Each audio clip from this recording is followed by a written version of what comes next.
The South Australian-Victorian border. Victoria says it's here, and South Australia says that it's here. So how do two states get into disagreement over a border, and why does it even matter? Well, let me explain. So once upon a time, this was New South Wales. Then in 1836, right here split off and started a new colony called South Australia, and the border was drawn at the 141st degree meridian of longitude west of Greenwich. In 1839, Charles Tyers was instructed to find where the 141st meridian was, as a starting point for a future survey. However, he was off by 3.3 kilometres. For years no one bothered to go to Tyers' mark to measure the border, but as people started flocking to the southeastern corner of South Australia to settle the land for sheep grazing, a defined border was needed to enforce law in the area. Farmers in the area were getting into disputes with farmers over in the Wimmera, and it started to become uncertain if New South Wales or South Australia should be issuing licences to the squatters.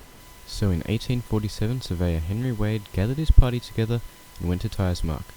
His assistant was Edward White, who had been sent by the South Australian government to observe him. However, due to drought, his men not wanting to continue further, and because of horrible work conditions, Wade's expedition ended, about 250 kilometres from their destination. Now, since the border was only partially complete, things were still messy, and to make matters worse, Victoria was planning to split off from New South Wales in 1851. In 1849, White went back to the place where the old expedition collapsed and started measuring up the border. There had been even less water in the desert this time, so work conditions were even harder. After 2 weeks, only one horse was left, and all of his men deserted him because they didn't want to die like all the other horses. So White continued on.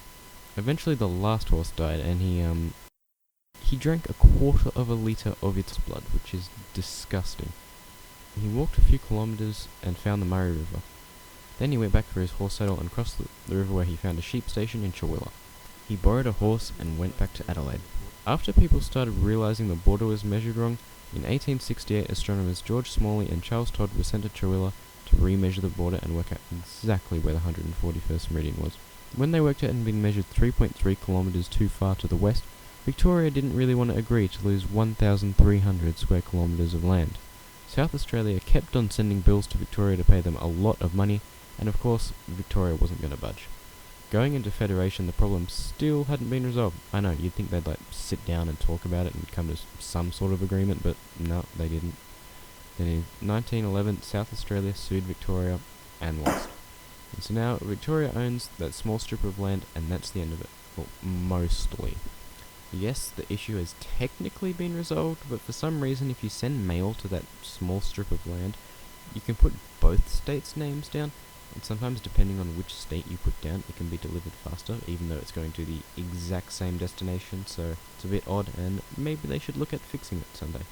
That's all for this video, and that's all I'm going to say.